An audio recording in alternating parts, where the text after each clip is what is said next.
I'm just wondering what your New Year's resolutions are going to be for this year. One of my New Year's resolutions is to watch more WWE pay-per-views.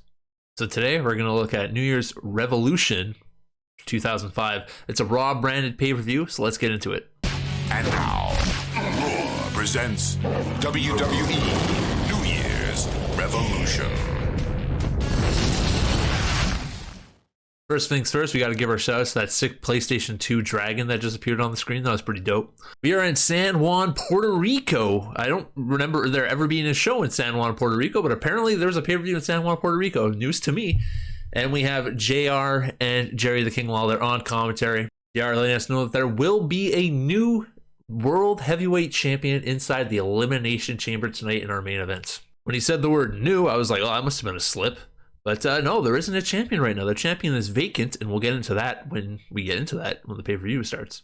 Our opening match tonight is a tag team match for the World Tag Team Championships. We have Captain Charisma, Christian, and the Problem Solver, Tyson Tomko, facing off against Eugene and William Regal, your champions. Before we get into the match, we got to make fun of Tyson Tomko's terrible tattoos. Tomko did the reverse of what Orton did. Orton had the tribals, and he was like, I'm going to cover them with skulls. Tomko's like, I got the tribals. I'm going to cover them with more tribals. We also got Hulk Hogan Eugene representing in Puerto Rico tonight. Eugene just absolutely making Christian look stupid here tonight. Hits him with a wedgie, junkyard dogs him, pees on him. Not really, just like figuratively. Lifted his leg up, He didn't actually piss on him. That'd be a little odd.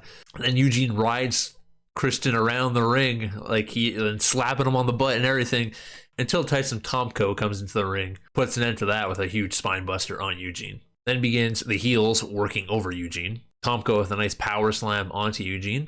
Eugene then feels the power of the Hulkamaniacs, starts the Hulk up, makes the hot tag to William Regal, but that gets stopped instantly by Tyson Tomko clothesline. And just like that, William Regal is busted open, as he always is. Tomko and Regal's heads collide in the corner. Regal then dodges the Tomko splash in the corner, gets Eugene for his hot tag. Eugene comes in like a house on fire, cleans the house, hits a dropkick, dislocates his kneecap. Yeah, off a dropkick, Eugene dislocates his kneecap. He's not able to continue with this match, but is able to roll up Tyson Tomko a la Steve Austin against Owen Hart when he broke his neck. Obviously not on the same levels, but a very weak looking roll up, and he gets the 3, wins the match for his team, retains the titles. But yes, he did indeed dislocate his knee on that drop kick, and just very odd circumstances on that. It's a pretty basic drop kick. It doesn't look like he lands too bad on it. He gets a lot of weight landing on that knee, but it doesn't look like it would be any different than most drop kicks. I was actually really enjoying this match. It sucks that that's the ending. It looks like the ending was coming up anyways. Of course, because of injury, they had to change the plans and just do the roll up. But I'm going to give it 3 stars. It's a good opening tag team match. Got the crowd into it. Eugene and Regal are a ridiculous tag team together. Anybody with Eugene, let's be honest. We could do a whole video on Eugene if we wanted to about how weird that gimmick is. There's 2 gimmicks in this pay-per-view alone that are pretty I don't know if we should be doing this, and Eugene is one of them. I would like to see how the match would have finished with the actual ending, but Eugene being able to tough it up and get through this match and pull out the victory for his team, it's worth the 3 stars alone just for that. And then, of course, since we are in Puerto Rico, we got to cut to some pool scene, which I'm pretty sure wasn't filmed in Puerto Rico. It's probably just some pool in Florida or something, because there's an awful lot of white people everywhere. We have Christy Hemme at the pool, showing off her amazing body, and that's it. It just ends. There's no talking, there's no promo, there's nothing. It's just, here's a hot chick in a bikini. WWE, baby. As we cut backstage, we see Christian and Tomko pissed off that they lost. There's also Edge backstage. Edge saying that he's got a proposition for Christian if he wants to be the next World Heavyweight Champion. Of course, Edge is in tonight's World Heavyweight Championship match in the Elimination Chamber, so who knows what he's got planned. Our next match is going to be for the Women's Championship. Lita, who is your champion, will be facing off against Trish Stratus here tonight. One hell of a vignette before this match actually takes place. Lita and Trish, when you think mid-2000s, that's who you think of when you think women's wrestling, right? Most people still probably think Lita and Trish when you think women's wrestling, at least in the WWE, WWF landscape of things. The whole build-up to this is heel Trish, which is best Trish in my opinion. It was her best work that she ever did. at least when it came to actually talking on the mic and cutting promos and whatnot. This whole timeline is between the time where Kane impregnated Lita, they had the baby, miscarriage, yada, yada, yada. We'll get into that later. Don't worry about it. Trish was just an absolute bitch, making fun of Lita for losing her baby, gaining weights. You know, those two things are definitely similar, just not being on her level. Trish was the champion. Lita had a match against her. I think it was at Taboo Tuesday. Instead of trying to win the match, Lita just beat the crap out of Trish and got herself disqualified.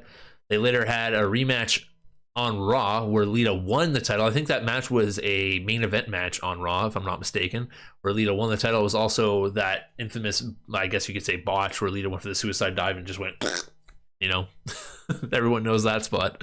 So we start the match off. Lita dumps Trish to the outside, goes for a Luthez press off the apron onto Trish and messes up her knee, like, badly. At first I was like, is this like a spot?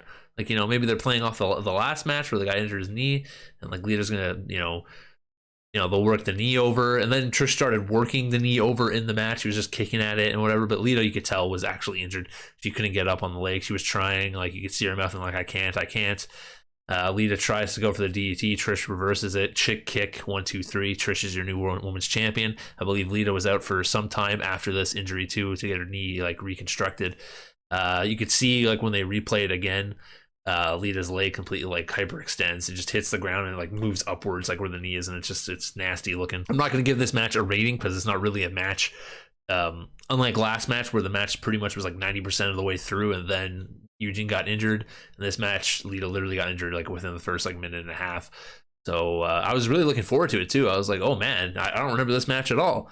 Like, I remember the Raw main event match, but I don't remember this one, and that's probably why, because of the injury. Right after having those women attempt to steal the show, we go back to the Puerto Rican pools, and we have Maria just taking off her robe and showing that she's in a bikini too.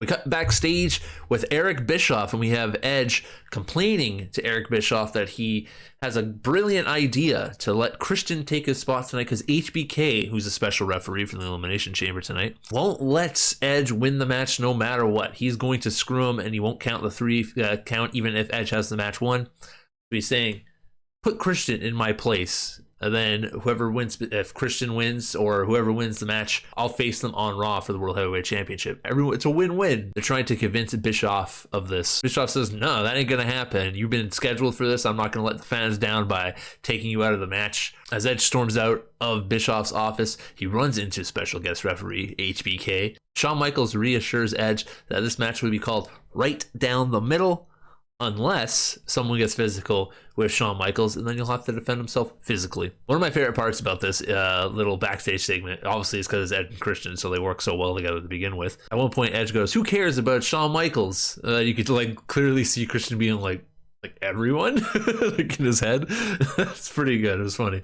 Got me. Nobody cares about Shawn Michaels anyway. We go to our third match, and hopefully this one will actually be a match and no one will get injured because it is Shelton Benjamin, your Intercontinental Champion, facing off against Maven. Yes, Maven. Remember him? He was a tough enough winner. A very odd decision. I was like, Maven. I don't remember Maven ever going for the IC title or being like in that field. I remember him like kind of being around the hardcore stuff, obviously, back when he first started. And I think he was semi in the tag scene for a minute, but I don't really remember him being like a mid-card guy.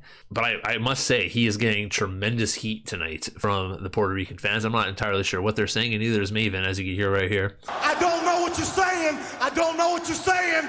Maven's not wanting to fight. He doesn't want to fight in Puerto Rico. The bell is run at this point, so he asks the ref to stop counting. The ref just obliges for some reason. I don't know why. He's just like, yeah, I guess I won't count him out. Maven goes on to say he'll take on Shelton in the United States of America and not in Puerto Rico because it's a hostile environment for him. As Maven's walking away, the ref finally starts to count. Maven decides against it, about around at the 8 count, runs back to the ring, gets rolled up, 1, 2, 3. Shelton Benjamin wins the match, retains the IC gold.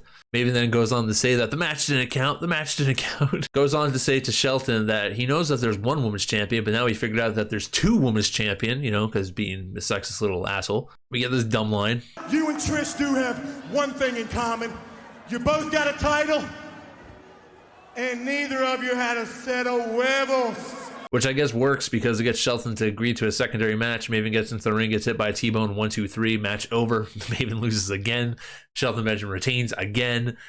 I'm going to give this no rating because, once again, this isn't a match. This is just a giant segment, and they cut up a lot of time. It was good. It was entertaining. Don't get me wrong. I was laughing. I thought Maven did a really good job. The crowd was really pissy at him. He did his job right. I was just hoping we were actually going to get a wrestling match because I like Shelton Benjamin.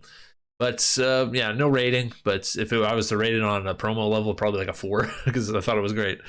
Back to the pool, we got Candice Michelle oiling up Christy Hemme now, so that's like a 5-star right there. I believe on last week's Raw, there was an Arab American debate with Muhammad Hassan and Daivari facing off against Jerry Lawler and Jim Ross, because that's who I'd want to represent America. Fucking Jerry Lawler, where things were said back and forth, and it led to Hassan beating up Jerry and Jim Ross, and it will lead to a match here later tonight. We go backstage, and Hassan and Daivari are being interviewed. Hassan essentially going on to say that he thought people in Puerto Rico would understand the same issues that Arab Americans have in America, being not viewed as equals. He says Puerto Rican people are no different. Last night they got detained at the airport for 3 hours, which gets a huge cheer from the crowd, which I was like, wow, I wasn't expecting that.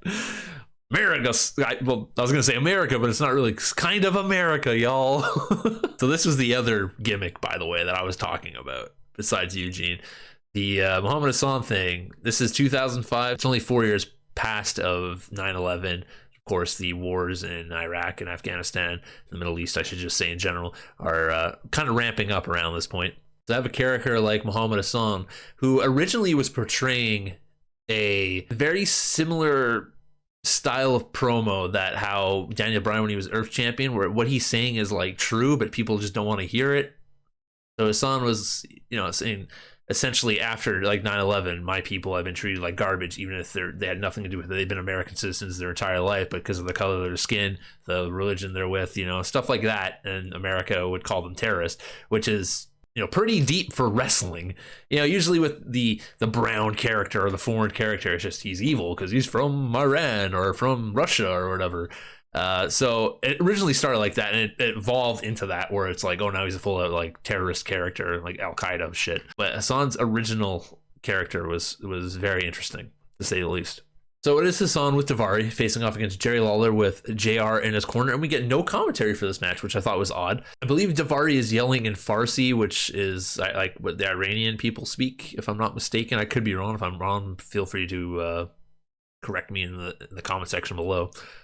But that just makes me laugh because, as most of us know, if you don't, Muhammad Hassan, his real name isn't Muhammad Hassan. He's actually an Italian American. So he doesn't speak Farsi or Arabic or anything of that region. He's American as American gets. So it's just an odd way to pick a character like that. Hassan hits a couple of body slams. Jerry King Lawler eventually is able to get the advantage. Hassan dips out of the ring because he doesn't want to get that little bit of a heat. You dip out of the ring once the good guy gets the advantage. It works every time. Hassan exposes the buckle, but Jerry Lawler able to get the roll up. But as he's getting the roll up, the ref is busy trying to fix the buckle and realizes the roll up, so goes over there to count, but by the time he gets there, only for a 2. Then Jerry eats the exposed turnbuckle from Muhammad Hassan and then just rest holds after that. And we get a very old school-esque match pretty much from here on out. My favorite part of this match, honestly, is just JR and Daivari like yelling at each other, like being their little cheerleaders. Like JR would be like, "He got him on the ropes," and then Daivari would be like, "No, he doesn't. No, he doesn't." Stuff like that. Just ridiculous. Lawler hulks up using the power of Eugene, apparently. Lawler goes to the second rope, hits his second rope fist drop, and picks up Hassan and hits him with a nasty looking DDT. Was not expecting that. Hassan sold the shit out of that for Jerry Lawler. Daivari is able to put Hassan's foot on the rope, though. The ref sees it, so breaks up the pin attempt. Lawler then chases Daivari around the ring. Daivari goes back into the ring. Lawler chases him through the ring. Daivari jumps out. Flatliner by Muhammad Hassan. 1, 2, 3. Muhammad Hassan picks up the victory. I'm going to give this 1 star. It's not my style of match. Very slow. Not having commentary is very odd as well. I was just not invested in it. Didn't really do anything for me. We go backstage. Batista's being interviewed by, I think it's Todd Grisham, if I'm not mistaken. Orton wants to know if Batista will actually go for the title tonight or if he's still being Triple H's little stooge. Batista says if he gets his shot tonight, he's going to take it and become the next World Heavyweight Champion. Jonathan Coachman then joins JR on commentary because Jerry Lawler, I guess, is being attended to backstage. So I don't understand why Jonathan Coachman couldn't have just come out during that match. Of course, it would have been pure heel commentary, but it would have made sense to have someone call the match. Then we get this golden JR line. This will not be wonderful. This will be ugly, much like many of Coach's women. Freaking yeesh. Oh boy, here we go. Now we get into the bread and butter, baby. It's Kane versus Gene Snitsky. This is what I'm talking about. So let's break down this story for you. We brought it up a bit when I was talking about Lita, but if you're unfamiliar with the Kane and Snitsky storyline, here it is. We're breaking it down to you real quick. Kane kidnaps Lita, forcibly impregnates her, has a match with Gene Snitsky. Gene Snitsky hits Kane with a steel chair and he lands on top of Lita, forcing her to have a miscarriage. Snitsky then goes on to say it was not his fault that happens. Over and over, it becomes his catchphrase. Snitsky comes out one night on Raw and punts a baby into the sky. Not a real baby, a toy baby. Punts it all the way into the sky. Probably one of the funniest segments on Raw that you never see anymore. I wonder why. Kane and Snitsky have a match at Taboo Tuesday where Snitsky beats up Kane and sends him to the hospital. And now Kane is coming back to get revenge on Gene Snitsky. Seven things right there. That's 8. I don't know how to count. So this match is two big meaty men slapping meat, as Big E would say. I like matches like this. When the big men work, I like it. And I think Snitsky is pretty damn good, and so is Kane. So Kane hits a big ass leg drop on Gene Snitsky. Another big power slam on Snitsky as well. Snitsky, not to be outdone, hits a big side slam for himself. Snitsky then goes to the outside of the ring and exposes the concrete. It looks like he's going to try to drop Kane on it again. Snitsky setting up for a powerbomb. Kane's able to reverse it into a back body drop, and Snitsky eats the concrete directly on his spine. Kane tries to go to the top rope for his clothesline, but is met with a big boot right into his abdomen. Snitsky uses the ring post and kind of does like a bow and arrow with Kane. Nice little move there. Snitsky then applies a big bear hug on Kane, trying to weaken him out after the ring post attack. Snitsky then body slams Kane, but Kane's able to sit up. Snitsky's like, nope, boot to the face. Kane sits up. He's like, nope, boot to the face. Kane sits up. He's like, nope, boot to the face. Throws him to the outside of the ring and throws him into the steps. Snitsky then tries a chair shot, but eats a big boot to the face. Kane with his own sidewalk slam. Kane goes back to the top rope. This time he does hit with his clothesline. Kane attempting for the choke slam, but Gene Snitsky bites him. I didn't see that one coming. Then we get a bit of a botch where Snitsky goes to run for a clothesline, but Kane's like trying a big boot and they kind of just both collide. Kane sits up, hits a tombstone, and wins. 1, 2, 3. Literally out of nowhere. I don't know if there was supposed to be some sort of spot there, but that's how it ended. They had a botch move, which it looked like Kane got the worst of, but he got out first and just hit a tombstone and won the match. I like the match. I think 3 stars is a good rating for it. Both these guys went at it. It was not really like there was one rest hold for pretty much the entire match, which was the bear hug, and it was a decently length match. So it's pretty good for 2 big dudes. Honestly, it was better than I thought it was gonna be. I thought it was gonna be a bit slower than this. It was pretty high intensity from start to finish. So you guys ready for the main event? It's a chicken fight! Not the real main event, but we have a chicken fight in the pool in Puerto Rico. The flavor of the year, Christy Hemme, picks up the victory on the back of the superhero in training, Rosie. Whoopsie-doo, no one cares. We go backstage. Triple H is pissy at Batista, saying, I heard what you said. Then Batista being like, relax. I've learned a lot from both you guys. Randy Orton was trying to get into my head, so I just told him what he wanted to hear. He's like, you don't have to worry about it. You're going to win the title, which calms Triple H down a little bit. Of course, Batista then says, unless you get eliminated before I'm able to get into the match, because he is the last entrant in the match. So it is time for the Elimination Chamber for the World Heavyweight Championship. Our competitors of this chamber match are Edge, Triple H, Randy Orton, Batista, Chris Jericho, Chris Benoit, who's hailing from Georgia because at this time frame, dastardly evil Canadians weren't allowed to be from Canada if they were faces. So, the best good guy of all time, Chris Benoit, is from Georgia now. He never did anything wrong. And of course, Shawn Michaels is your special referee. So a little backstory so you guys know exactly what's been going on with the feud here. Triple H lost the belt in an elimination match, but the finish of that match had Edge and Chris Benoit have one of those submit/pin endings where you don't know who actually won the match.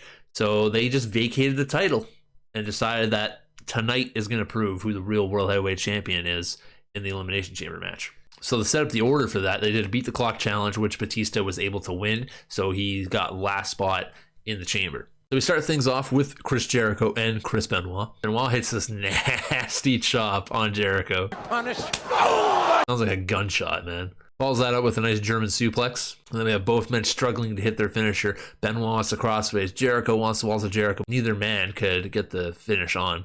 Then Benoit superplexes Chris Jericho off the top rope, and both men are down as Triple H is released into the Elimination Chamber. Triple H with a nasty Irish whip. Chest first goes Benoit into the turnbuckle. Triple H goes for the pin. Benoit breaks the pin with the rope, but I don't understand why HBK allowed that. I'm pretty sure there's no rules, so that shouldn't count, but I don't know, maybe it is the official rule, which is dumb, but it happens a couple times in this match. And then Benoit is also the first person to eat chains in this match, and the first person to be busted open by the hands of Triple H. Triple H tries to pedigree Chris Jericho, but Jericho's able to reverse it, launches Triple H over the ropes, and he takes a nasty back body bump onto that nasty steel grates on the outside of the Elimination Chamber. It allows Edge to come out and take advantage. Edge hits some spears, followed by an execution on Triple H, but only for 2. It's a beautiful belly-to-belly suplex on Chris Benoit. Jericho then gets catapulted by Edge into the chains. So does Triple H. He also gets catapulted by Edge into the chains, and both men are busted open. Triple H looking like Rudolph right now, his red nose. Jericho then eats a pedigree, but no one's able to capitalize on it, as everyone is a bit too weak to pull the pin. Out comes Randy Orton, and all he wants to do is eliminate Triple H. Hits him with a beautiful crossbody right off the bat. She keeps hammering on Triple H, throwing him in and out of the ring, hits an RKO on Chris Jericho, tries one on Benoit, but Benoit with a crossface reversal. Triple H then starts taunting Orton as he's stuck in the crossface, which is more of a chokehold, which became Benoit's finisher in real life. Benoit has enough of Triple H's taunting and puts him in the sharpshooter, and then out of nowhere, an RKO on Benoit lays him out. As Randy Orton's getting up from the RKO, Edge has him in his sights looking for the spear, but Randy Orton's able to get out of the way as Edge spears Shawn Michaels. Edge is able to spear Randy Orton right after that, but of course there's no ref to count it, so Edge gets back up, picks up Shawn Michaels, slaps him in the face to wake him up. Shawn Michaels doesn't like that. Sweet chin music, down goes Edge. Chris Jericho picking up the opportunity, hits the lion salt for a 3. Edge is the first man eliminated in this match. Benoit hits his 3 Germans on Triple H. Then Benoit decides to go to the top of the chamber, flying headbutt off the top of the chamber onto Triple H. Triple H then gets put into the walls of Jericho and a crossface. And then he's sitting there for a good 20-30 seconds and not tapping out, which kind of bugs me. I understand that the whole thing they were trying to do is put him in this world of hurt before Batista can get out, and then Batista saves him. Maybe 12 seconds of the countdown, and then another 10 before Batista actually got out of his cage. But of course, Batista gets in, saves Triple H, clears house, and just listen to this JR commentary. What are you gonna do now? You want to be one of those champion Batista? Shut up, JR, shut up! You want to be the man! They're just so damn good at telling stories, that JR is. Of course, we don't get to see Triple H versus Batista right now because everyone attacks. Jericho gets press slammed into the cameraman, takes a nasty bump. Batista then hits a spine buster on Benoit, then picks up Jericho and spine busters him onto Benoit, eliminates Benoit. And then Batista bombs Chris Jericho and eliminates him. So that's 2 eliminations for Batista in a very small amount of time in this match.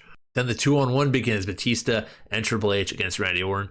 Triple H catapults Randy Orton into the cage. That busts Randy Orton wide open. That's like 3 or 4 guys that got busted open by the same move. We got a vicious clothesline by Triple H. What a sell by Randy Orton. Orton starts the fight back. He's able to push Triple H into the turnbuckle, turns around, gets kicked in the stomach, gets set up for the Batista bomb, but is able to low blow Batista. Hits him with the RKO. 1, 2, 3. Batista is eliminated, but if you look carefully in the background, you can see the RKO hit. Triple H gets up, realizes what's happening, and decides to slither back down and not break up the pin to help out his buddy, which is just putting the seeds into Batista's head, right? They open up the cage to let Batista out. Ric Flair gets into the match, trying to interfere to help Triple H out any way he can. As HBK is distracted by Ric Flair, Batista back in the match, clotheslines Randy Orton's head off. Triple H busts it all open, is able to get the pedigree on Orton, hits the pedigree. 1, 2, 3. Triple H regains, I guess, the World Heavyweight Championship for his 10th title run of his career. This was a fantastic match. Like, literally, it's I've seen all the Elimination Chamber matches, but I haven't seen this one in a long time, and it might be one of my favorites. I'll have to go and watch the rest of them and like decide. But here we go. Drum roll, please, because it's our first 5-star ever match right here. New Year's Revolution Elimination Chamber match is the first Heroes Wrestling 5-star match that we reviewed. I loved it. Like I said, it just had the good spots, had good storytelling. You have the good work rate of all the Canadian wrestlers, obviously. You have the little story arc between Edge and HBK. You have the old Evolution member Randy Orton trying to convince his old friend Batista to do what's right for himself and not help Triple H and be a stooge. You have that kind of will he, won't he between Batista and Triple H. You have Triple H just trying to win the title back and stay on top of the mountain on his throne. I just thought it was great. It was great storytelling, great wrestling, and great spots. And then throw that all in an Elimination Chamber match, and you got money right there. So that's going to be our first ever 5-star match. The pay-per-view itself is pretty bad because there's like one match. If you think about it, I guess 2 if you want Kane and Snitsky. The last 2 matches are good. Let's just say that. That's about, and this is the only one you really, really need to watch, I think, especially if you really like Elimination Chamber matches. This is a great one. So, of course, this would lead to Batista eventually winning the Royal Rumble and then winning the title at WrestleMania. So that's a perfect build, honestly. A lot of people are pissy in Puerto Rico that Batista got eliminated by Randy Orton. You could tell because, he has Puerto Rican descent. But this is the proper decision-making for this match. If your goal is to make Batista the next star, this is how you do it. And they nailed it. It was perfect from start to finish, let's be honest. So what'd you guys think of New Year Revolution, the first New Year Revolution from WWE? Overall, like I said, pay-per-view not the best, main event really, really good. So I hope you guys start off your New Year's well by watching this video and leaving a like and a comment and telling me what you thought. Our next video is probably going to be a Royal Rumble. I think I have an idea for it. It's most likely going to be a Royal Rumble on whenever the next Royal Rumble is, somewhere in January. I don't know what day it is. Like I said, I hope you guys enjoy. I hope you hit whatever your resolutions are for this year. And as always, La Parka wins, baby.